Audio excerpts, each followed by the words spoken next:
Asia कप cricket tournament में इहो सभु कुझु थींदो रहियो आहे जंहिं जी ख़्वाहिश हर क्रिकेट परस्तार कंदो आहे। माज़ीअ में संत जयसूर्या जी तेज़ बैटिंग हुजे या मुरलीधरन ऐं अजंता मेंडिस जी जादुई बॉलिंग या वरी सभ खां अहम समूरी दुनिया जो ध्यानु छिकाईंदड़ पाक भारत ट्राकड़ो हुजे, मेगा इवेंट में इहो सभु कुझु थींदो रहियो आहे। एशियन क्रिकेट टीमुनि जो 16हों महामेलो 30 अगस्त खां 17 सेप्टेंबर ताईं पाकिस्तान ऐं श्रीलंका में खेॾियो वेंदो। एशिया कप में पाकिस्तान ऐं भारत जो मुक़ाबलो सभ खां वधीक अहमियत रखे थो ऐं क्रिकेट जी दुनिया जा ही ॿई रवायती मुखालिफ़ सेप्टेंबर में हिकु भेरो वरी श्रीलंका में आम्हूं साम्हूं थी रहिया आहिनि। तॾहिं जीअं हिन भेरे बि एशिया कप में पाकिस्तान ऐं भारत जे मुक़ाबले खे अहमियत हासिल हूंदी। भारत में शेड्यूल वनडे वर्ल्ड कप खां अॻु ॿिन्ही टीमुनि जे रवायती मुक़ाबले जो शौक़ीन बेसब्रीअ सां इंतज़ार करे रहिया आहिनि। ॿई टीमूं अटकियल 11 महीननि खां पोइ श्रीलंका में हिकु भेरो ॿीहर दूबदू हूंदियूं। गुज़िरियल साल अक्टूबर में T20 आलमी कप में जे मेलबोर्न में थियल मुक़ाबले में भारत सख़्त मुक़ाबले बाद पाकिस्तान खे शिकस्त ॾिनी हुई। वनडे आलमी रैंकिंग में पाकिस्तान हिन वक़्तु ॿिए जॾहिं त भारत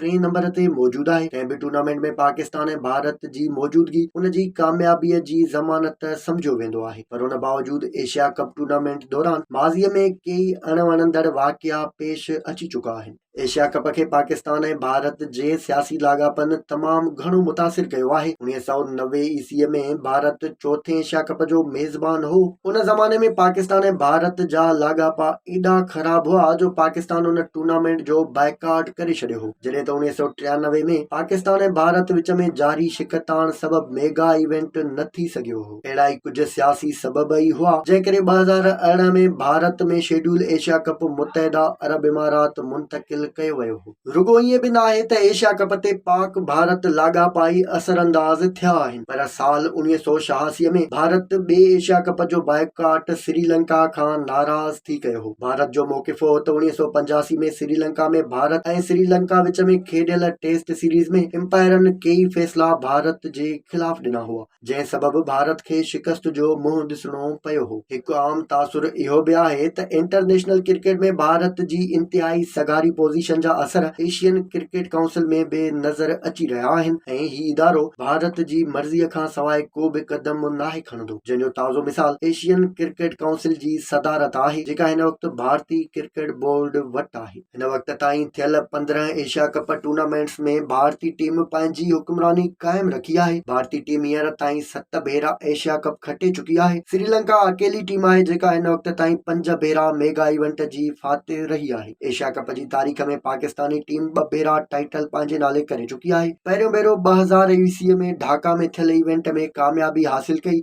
जॾहिं त आख़िरी भेरो साल 2022 में ढाका में ई मिसबाउल हक़ जी क़यादत में पाकिस्तान एशियन चैंपियन बणियो हो।